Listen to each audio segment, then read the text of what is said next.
Welcome everyone to the June 27th City Council meeting. Welcome to everybody at home. It's probably cooler in here than it is outside right now, right? Right.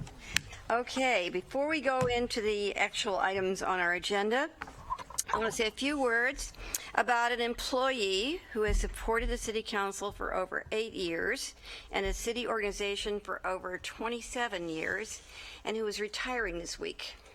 Chris Block, would you please come to the front of the room and let me embarrass you terribly? Come. Yes.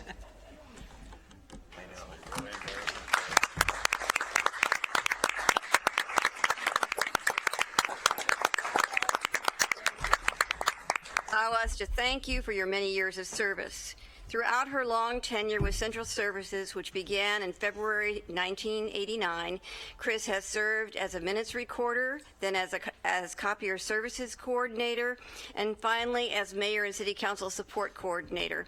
During her time in the city manager's office, Chris reviewed, edited, and produced over 720 council agendas and 400 council newsletters, listened to hundreds of hours of public testimony, coordinated dozens of regular and ad hoc recruitments for boards and commissions, and coiled thousands of miles of speaker, timer, and phone cords. She has been the friendly face you see at the information table and the behind-the-scenes employee who helps ensure that our meetings and meeting materials are of the highest quality. Chris's professionalism, hard work, commitment, humility, and integrity has resulted in strong and effective partnerships and lasting friendships. We're going to miss you. I know that people in the office I miss you terrifically, but wish you only the best in the future. Enjoy your family and your well-deserved retirement. Let's give her a hand. Stay right there.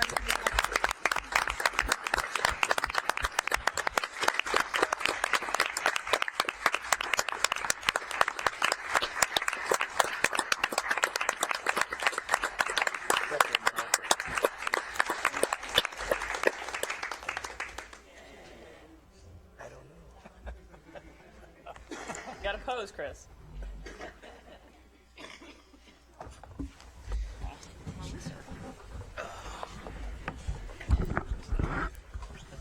Yeah, I didn't get my permission for that either.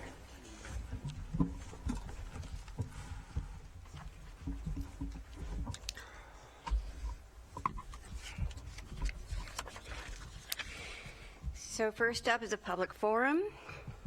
The public forum is an opportunity for individuals to speak to the City Council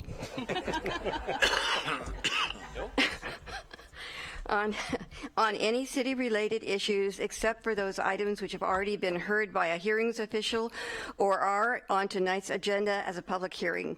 Each person will have 3 minutes to speak. When you come to the podium, please give your name, city of residence, and for Eugene residents, your ward if known. The timer and lights indicate the time you have to speak. The red light indicates the end of 3 minutes. You will note I have my mic right up here because we've had a request that it's hard to hear in the back of the room, so we'll all work on that. So we have 12 people signed up. First one up is Howard Saxon, and followed by Jim New.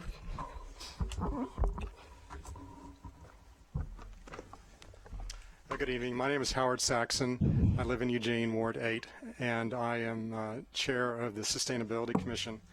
And it's on behalf of the commission that I address you tonight. I had two versions of my talking points, so I'm glad I'm able to discard one of them. On behalf of the commission, the council is to be commended for moving forward on establishing climate recovery ordinance benchmarks and targets. It's critical that we as a city and a society reduce greenhouse gas emissions to achieve the 350 part per million goal. The longer we delay, the more difficult it will become to meet this goal. For the city to be successful, a robust public conversation and engagement program is critical for both CRO implementation, but also the update of the Community Energy Action Plan. And the Sustainability Commission looks forward to helping the council and the city manager and his staff achieve the CRO benchmark implementation plan as well as updating the CAP. And so we look forward to being engaged in that process. And again, thank you for moving forward, and we'll see you, I guess, on July 27th. Thank you very much. Next up is Jim New, followed by Lori Granger, who is organizer for the Raging Grannies. Mayor and Council, Jim New, Ward 7. Thank you for your consideration in adopting the science-based 350 carbon budget goal, including its associated targets and benchmarks. The adoption of the 350 carbon budget makes Eugene CRO a unique science-based goal that should need no immediate future update. The Climate Energy Action Plan should be updated to reflect this 350 goal, with this process commencing as soon as possible and with as much community input as possible. The city should work with eWeb to achieve desired reduction goals in the electrical sector by helping the community transition from natural gas to electricity in residential and from gas vehicles to electric vehicles. To conclude, to quote climatologist Dr. James Hansen's book, Storm of My Grandchildren, there is little merit in casting blame for inaction unless it points towards a solution. If an alternative scenario is practical, has multiple benefits, and makes good common sense, why are we not doing it? Thank you. Thank you. So Lori Granger's up next, followed by Patrice Dotson. I'm Amy Raven, and we're in George Brown's district, and this is the Raging Grannies. We're going to present you with two songs. The first is the Granny Buffalo Song.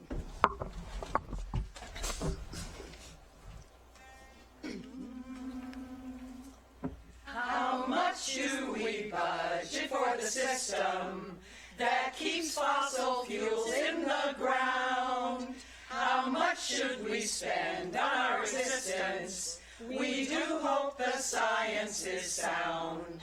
The science is scary and it's tempting to pretend that we don't understand. The temperature rise is unrelenting, though we bury our heads in the sand. We meet and we make some resolutions, our plans we're intending to keep. But laws without funds are no solution, 'cause everyone knows talk is cheap. Our leaders must lead us to a future where all kids and grandkids can thrive. Without plans to save our ecosystem, how can our planet survive? How hard can it be to change our lifestyle compared to destroying our home?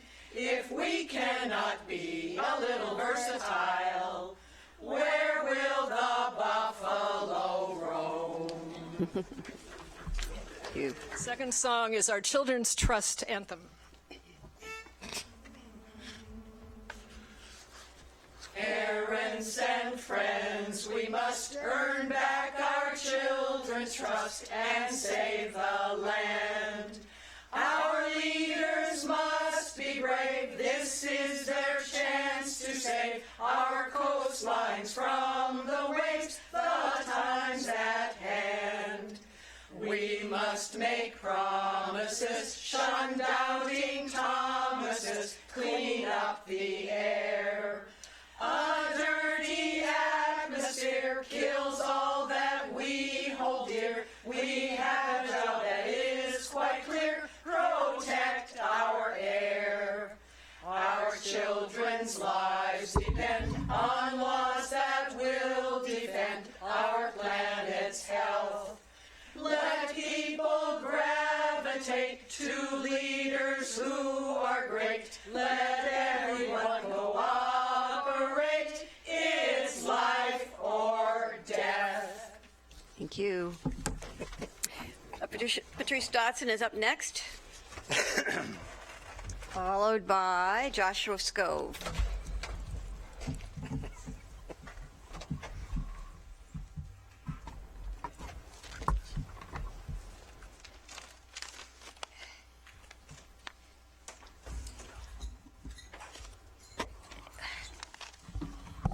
Can you hear me?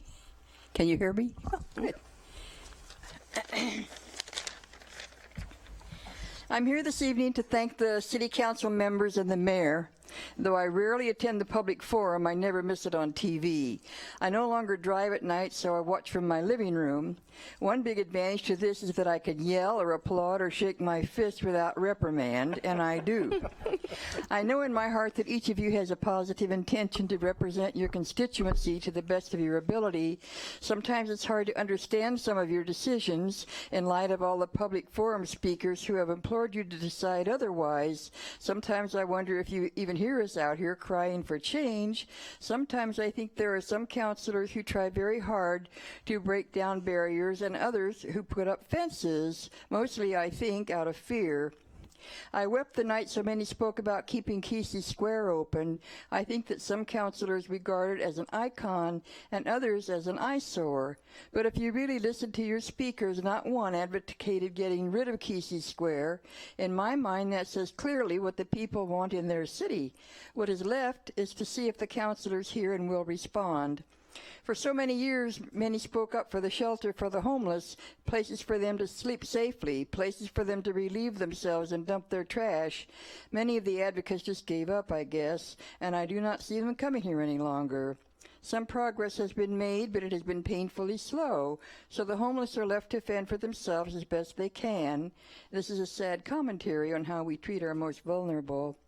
I wish to thank George Brown, my counselor, for his very dedicated and responsible work. I especially admired the work you did investigating the Capstone Group. I went online to find out for myself how they operated in some of their undertakings and found it quite shocking. I was sorry that you lost that one, but I thank you for presenting the facts to the council. Also, I want to thank you for going to every piece of property that was proposed as a site for a homeless camp. Even though it went mostly nowhere, I appreciated your doing your due diligence and exploring the possibilities. You have been a great counselor, and I thank you. And to Mayor Piercy, thank you for your service and mostly for showing up everywhere to be a representative for our city. I have been amazed at your omnipresence, and I've always been proud to see you there representing us. I'm grateful for your service. So once again, thank you for your service. I look forward to seeing how Eugene evolves in the future based on your decisions. Thank you. Joshua Scove is next, followed by Robin Bloomgarden.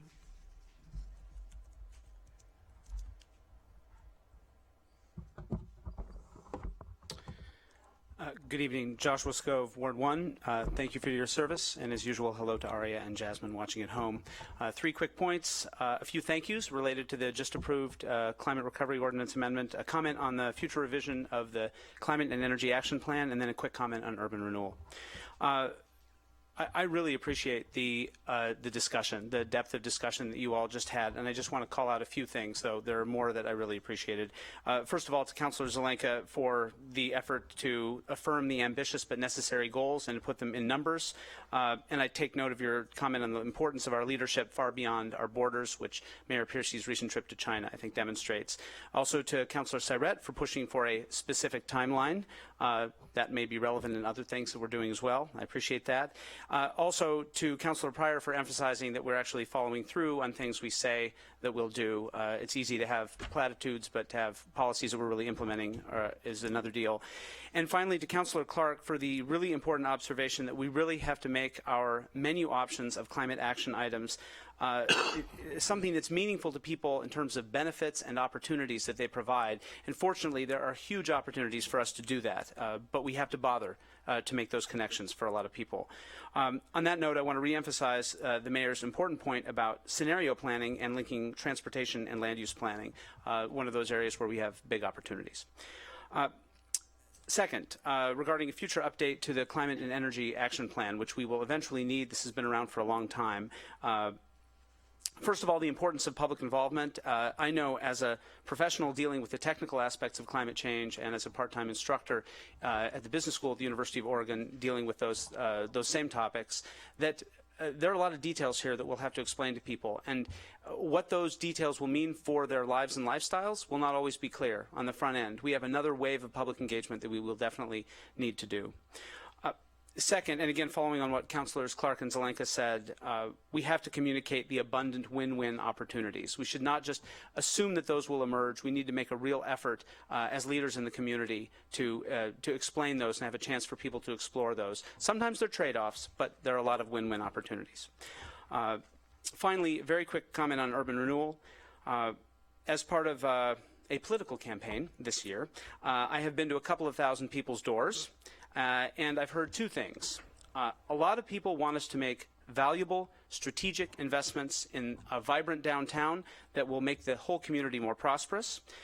And a lot of people don't totally trust our decision-making and our spending. And I'm hoping with urban renewal, we can hold ourselves to a new level of transparency and accountability. Thank you. Thank you. Robin Bloomgarden is next, followed by Lori Powell.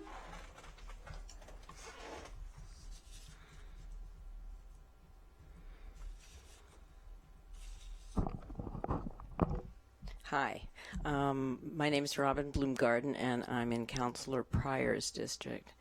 I already sent this to you all, but I haven't heard back from anybody, so I'm going to read it again. And so lately I have been hearing certain members of council and the mayor and other media cheering for Eugene's one-of-a-kind climate recovery ordinance passed last year.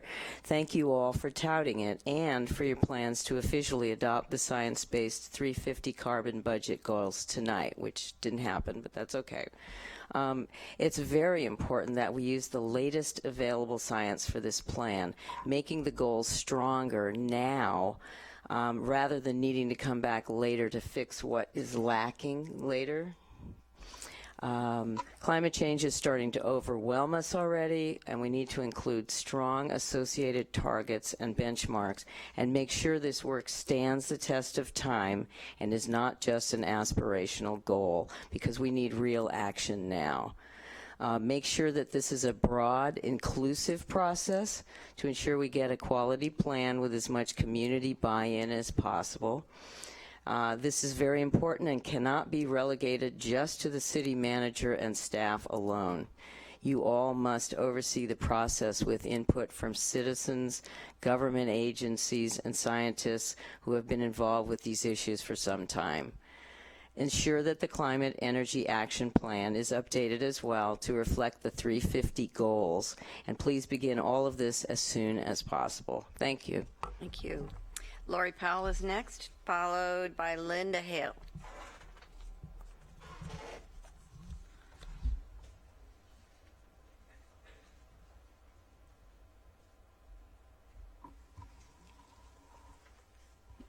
Good evening. My name is Lori Powell. I'm a member of 350 Eugene, and I live in Ward 1. I would like to thank all of you for today's unanimous yes vote during the Council's work session moving toward the adoption of the 350 carbon budget. I also want to express my appreciation for those of you who took the time to meet with some of us about this issue these past few weeks. Moving forward with the details of codifying, planning, and implementing the 350 budget, I would like to underscore Councilor Pryor, Surratt's, and Clark's point of the importance of a systematic, well-intentioned public outreach process to solicit input on exactly how we're going to pull this off. This will go a long way to building long-term engagement, public engagement, and buy-in with this issue, and reduce the risk of the public feeling that they've been forced into something they don't understand or agree with. I also want to stress Councilor Zelenka's, Brown's, and Surratt's point about the importance of specific timelines and benchmarks for rolling out the plan. And to the City Manager's office, we would like to see the public outreach process and detailed plan with timelines and benchmarks completed by the end of this year without postponements. As we all know, the local and the global are intertwined, and the laws of physics are not going to wait. Just ask the people of West Virginia who have endured historic flooding these past few weeks, or the myriad communities in California who, once again, are faced with living in an inferno the rest of the summer. Thank you. Thank you. Linda Hale is next, followed by David Ivan Piccioni. Hello. My name is Linda Heil. Sorry. That's not a problem. And I live in Eugene in Ward 2. I may be a little late to the party with my comments, given what I heard earlier regarding revising the climate action goals and establishing timelines. But I'll make my comments anyway because I prepared them. So last fall, I was very happy to find myself a new resident of Eugene with its great beauty and terrific people and forward-looking values. Specifically, I am impressed with the Climate Recovery Ordinance passed in 2014. The ordinance specifies that detailed plans are required of the city manager's office so as to meet the specific goals. And the February 2015 and May 2016 internal progress reports do show modest declining trends in greenhouse gas emissions. However, as the recent carbon budget white paper shows, very deep decreases in carbon output are needed to make any real difference. The reports relating to the ordinance are confusing and difficult to understand, especially for a concerned layperson like myself, because of different yardsticks used for setting goals and measuring outcomes. Percent reduction from previous historic levels, percent decreases year over year, dollars saved, greenhouse gas emissions per city employee. These and other disparate measures are all used in various reports. No common denominator is employed that would allow for clear interpretation of carbon emission reduction over time. Using the science-based 350 atmospheric parts per million measure and adopting the budgeting methodology proposed in the carbon budget white paper would obviate this problem by translating all progress into the language of the 350 measure, allowing for meaningful comparison of data, goal setting, action planning, and tracking of results over time. In fact, the May 2016 progress report uses this measures, and its finding, together with the 350 carbon budget white paper, make clear that continuation of the recent modest reductions cannot achieve Eugene's goal of 350 parts per million emissions by 2100. Mankind has never faced a problem as serious as climate change. Fortunately, human resources for working to address the problem abound here in Eugene. Leadership was demonstrated by this council when the ordinance was passed. Leadership is needed again now for real progress to be made. I urge you to establish the 350 measure, to adopt the carbon budget, to allot adequate funding, and to assure accountability, a detailed plan, and results from the city manager's office. Thank you. David Ivan Piccioni is next, followed by Zach Mulholland.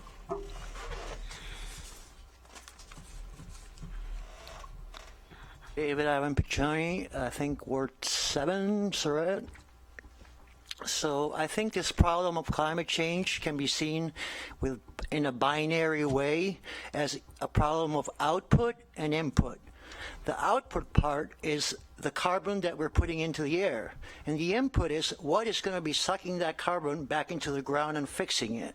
There's only one thing that does that efficiently, fixing it into the ground, and that is green living plants. There's nothing else that can do it as efficiently. There are chemical methods, but they produce other unwanted effects. Plants produce food that we can use, building materials, and they shade us from this hot weather that's going to be coming pretty soon. Okay, that's one part. And the output. Okay, you were talking about powering the cars with electric energy. Where's this energy? Where this energy is going to be coming from is the crucial part. If it's going to be coming from fossil fuels, it's going to be the same as just powering them with gasoline. It's just generating electricity in one place and turning it into generating generators in one place, generating electricity, powering the cars. It's the same as fueling them with gasoline. So the problem is, where do we get electricity the best way? The best way to get electricity is solar, wind, geothermal, and hydro. I mean, not hydro. It's actually the method that we're using, one of the methods that we're using now that's got some problems, like diverting rivers. But geothermal and the tidal waves. Those are the only things that we need to be focusing on for producing electricity. None of that has been discussed. We need to be building solar panels with the fossil fuels that we have left to power machinery. We need to build wind things to generate electricity, put them where they're possible to have a positive effect and not affect life, birds and stuff. So, yeah, biomass, not good. The forest needs to regrow. If we cut down the trees and we kill the little bits of dirt, the little bits of bark that's on the ground, and the little bits of chips of wood, those are the ones that are going to become soil and where the forest is going to regrow out of from afterwards. So we need to keep that keep the forest very healthy, because they're the main carbon sink for our entire world, not just here, but in South America, all the forests around the world, in Africa, Asia, everywhere. So hemp, yes, not just for smoking, but it's a very good building material. It grows 4 times quicker than wood and than trees, and in the same amount of time produces 4 times as much pulp. Zach Mulholland is next, followed by Sue Saralupe. Hello, Council. My name is Zach Mulholland. I live in Ward 1. Thank you for hearing us tonight. I'm here tonight on behalf of Millennials for Climate Justice. I want to thank you for your vote this evening, moving towards the official adoption of the 350 goals.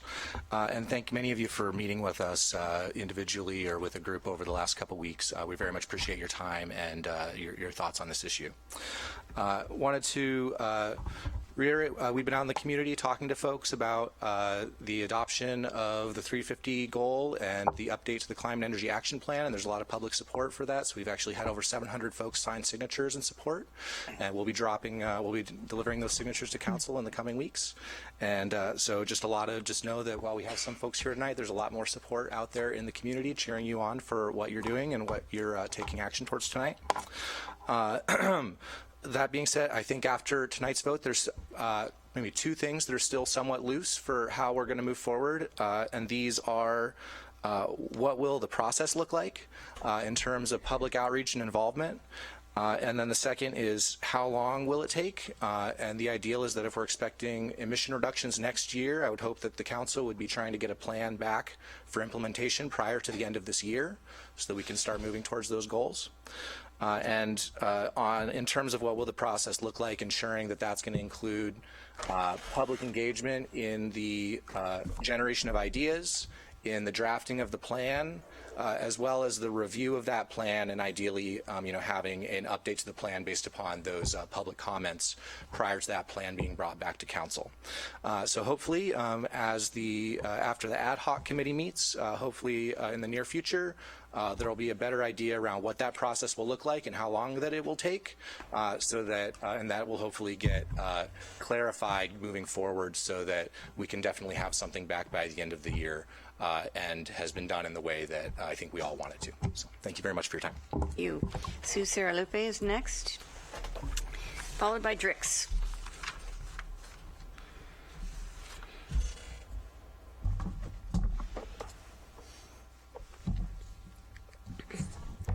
My name is Sue Saralupe. I live in George Brown's ward, and I thank him for his service. I am also the clinic manager of Occupy Medical. I've been coming here to report on Occupy Medical's progress as a downtown free clinic for the last 4.5 years.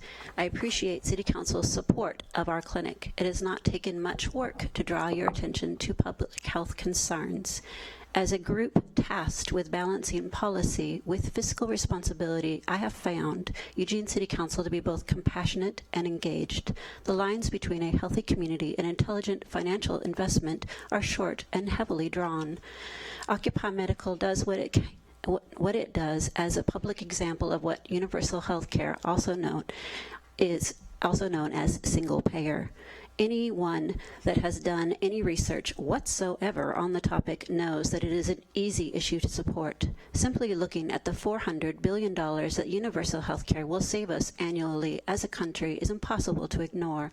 It is good for public health and good for businesses, both small and large. After all these years of struggle, I ask each of you in City Council individually, each of you who are on staff, and each of you in the audience to voice your support of universal health care. Healthcare is a human right. An unhealthy population is an unhealthy America. Without equal access to healthcare, we simply cannot survive as a society. I have told story after story of people who, with newly acquired access to healthcare, have been able to turn their lives around. If you want the population that you serve to pull themselves up by their bootstraps, you have to provide bootstraps. Medical, dental, and mental health help are those bootstraps. You have a voice. Now is the time to use it. Please, please join me and those with whom I serve as we make a stand for health care for all. Thank you. Drix is up. Last one. Walking up the rear. I'm going to sit down. Hello, hello. Boy, if I was, oh, no, thank you. That's what I'm going to say. Boy, this is nice. I wish I could talk like this all the time. Of course, it wouldn't be me. You notice, well, here's something I always want to bring up. As I rattle the mic, this is all intentional, but we're building a new city hall. It's beautiful right now with the sunlight on it. And when we have our chamber, it's going to be where we all meet. And so I always think of it after I've left, but it's important where we point the person behind the mic. Is it pointed at the council? Is it pointed at us and everybody? You know, just somehow to tie it together before we draw it all in pen. But maybe reach to the longhouse and have it line up with north and south, or feng shui, or just something that's got a little magic. But the mic is important too. Yes, and it's that time of year again. I guess I could say that anytime, couldn't I? It's just a generic stamp. But, well, it's move-out month over in my neighborhood, the West University neighbors. It's not west of anybody. It's east of everybody, but we're west of the university. And this is the time of year when the students move out, and they just go. Time to go, throw the switch. So in our alleys and on our sidewalks are a lot of good material, and we've tried so hard as a neighborhood to have them donate to Goodwill and to take out, but it's like throw the switch. It's summer. School's out for summer. So I'm just saying, with the rest of you, Eugene, when you're out there, feel free to come by and help yourself. If it's sitting next to a dumpster, obviously it's trash. Be very careful here where you reach, because there are needles left around. So don't grab anywhere you're not looking. But it's the future. Yeah, there's more of this coming. So, and also, that's being green as well, because a lot of this is still good stuff. They just don't want it then. But that's another topic. The Butte Run is going to be on the 4th of July, going through our neighborhood, which is very cool. I like to stand in front of my house on High Street. Oh, my name is Drix, and I live in an attic high above High Street, and where the run goes by. And I'm the one that's yelling 2 more blocks. Actually, it's not. It's like a mile and a half still to the end, but it's fun to watch people react. And, it gives them hope, and their eyebrows go up, and they, really? And then you wait and you time it, and you go, but they're big blocks. And then they laugh, and then the next people come in. So that's me doing that. And from where I look, it's a huge bell curve of our town. You know, the real sprinters first, and then we've got everybody I know. I don't have to go anywhere. You all come by. And then at the end, we've got the wheelchairs and the huge-breasted ladies. And that's our town. And it's just wonderful. And I love being here. Also in our neighborhood, we have, I should look at the time. Thanks. There we go. Thank you. Thank you. And close the public hearing. And ask if there are any comments from council. Anybody want to follow that? Anybody? They want to follow Drake. That's what I just said, yeah. Okay, then. All right. Item number 2, the consent calendar we took care of in our earlier meeting. So now we're on item number 3, which is the public hearing and action on the resolution adopting a supplemental budget. City Manager. Thank you, Mayor. This public hearing is to provide the council the opportunity to hear from the public on the second FY16 supplemental budget for the City of Eugene. The supplemental budget recognizes new revenues and authorizes other unanticipated changes in legal appropriations. The council is asked to take action tonight in order to allow for necessary legal appropriations. Thank you. Do we have anybody signed up for the public hearing? Nobody signed up, so we're in and we're out. And any questions or comments from council? Yes, Councilor Clark. I think that's the first time we've had any kind of budget hearing in the last, I can't remember how many years. Okay, all right, just don't get excited. Where John Borowski hasn't spoken, that's what I was going to say, but okay, sorry about that. We'll be right back. No, Okay. Let's have it. All right. So then, I'm going to ask, does any councilor object to taking action tonight? Seeing none, Council President. I move to adopt Resolution 5157, adopting a supplemental budget, making appropriations for the City of Eugene for fiscal year beginning July 1, 2015 and ending June 30th, 2016. Second. Moved and seconded. Further discussion? Okay, seeing none. All those in favor, please indicate. 1, 2, 3, 4, 5, 6. None, and there's no nays, so it passes. We're item number 4, public hearing and action, a resolution adopting the budget. City Manager. This public hearing is to provide the council the opportunity to hear from the public and John Borowski on the FY17 budget. Nice. For the City of Eugene as approved by the Budget Committee, the council is asked to take action tonight on the budget. So I know you know the drill, so just come on up. Open that hearing officially.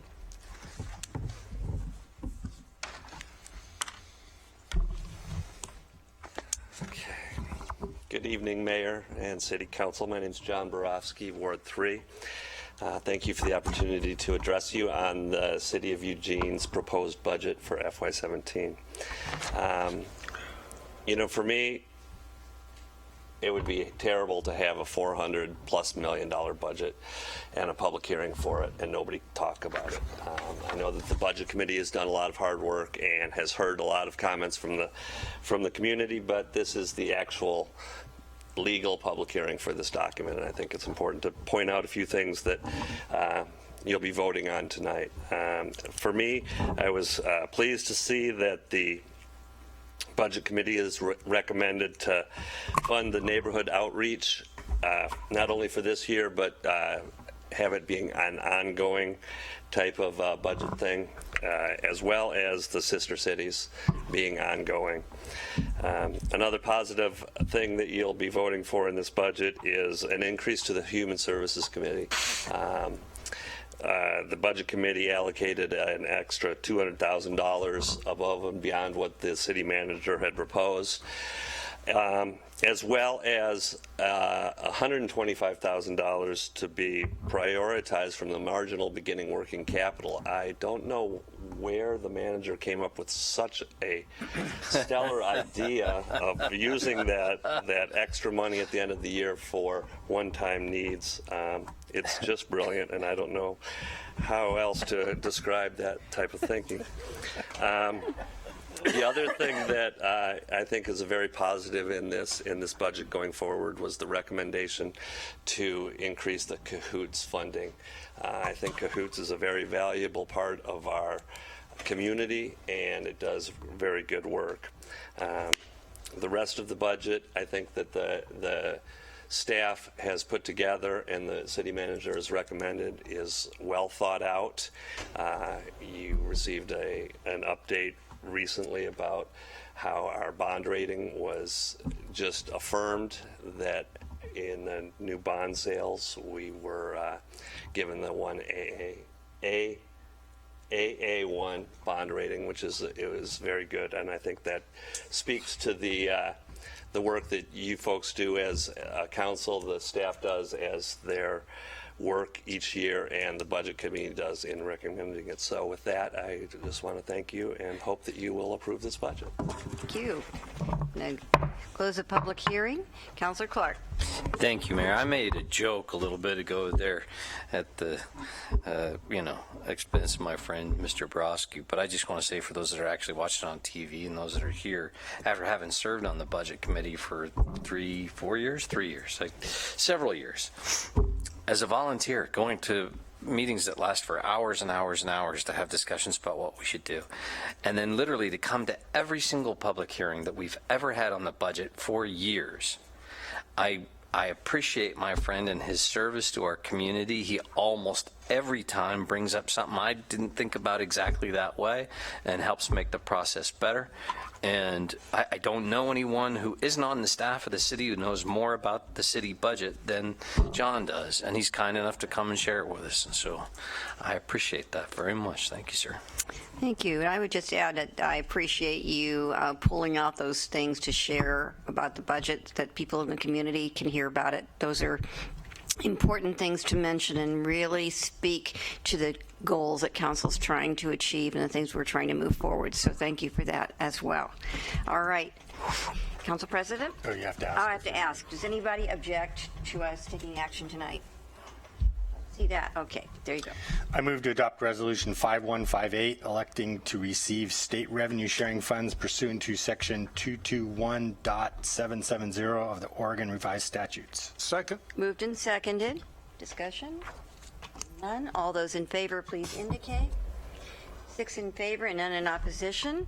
There's another motion here. I move to adopt Resolution 5159, certifying that the City of Eugene provides the municipal services required by the Oregon Revised Statutes, Section 221.760. Second. Moved and seconded. Seeing no discussion. All those in favor, please indicate. 6 in favor and none in opposition. It passes. The next one.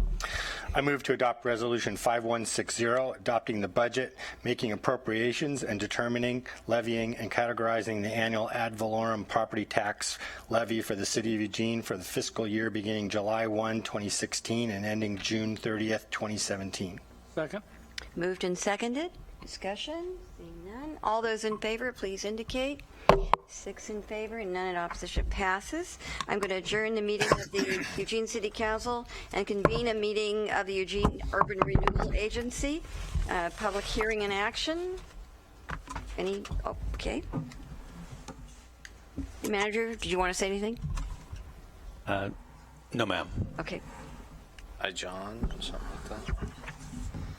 Okay, so I'm going to open the public hearing, and I'm going to call John Borowski up. Conveniently seated. Never left. Madam Mayor, City Council, and staff, this is speaking to the Urban Renewal District's proposed budget for FY17. I wish I could be as optimistic in my praises of this process as I was of the previous one. The Budget Committee recommended the city or the Urban Renewal District's budget for FY17 with no discussion. It was just a matter of rote. I think that the staff and the Budget Committee could have done a better job of educating not only the Budget Committee but the public what the Urban Renewal District is, what the Urban Renewal District does, how it spends its money. When I was a member of the Budget Committee, people would come to me and ask me questions about it, and it would be tough to answer. And I'm sure that the Budget Committee members now would have an even more difficult time answering those questions. There's a lot of good work that's done by the staff that is paid for out of the urban renewal funds. Denny Broaden's part of his salary is paid out of that. Nan's part of her salary is paid out of that. I don't know if our Budget Committee is aware of how that works.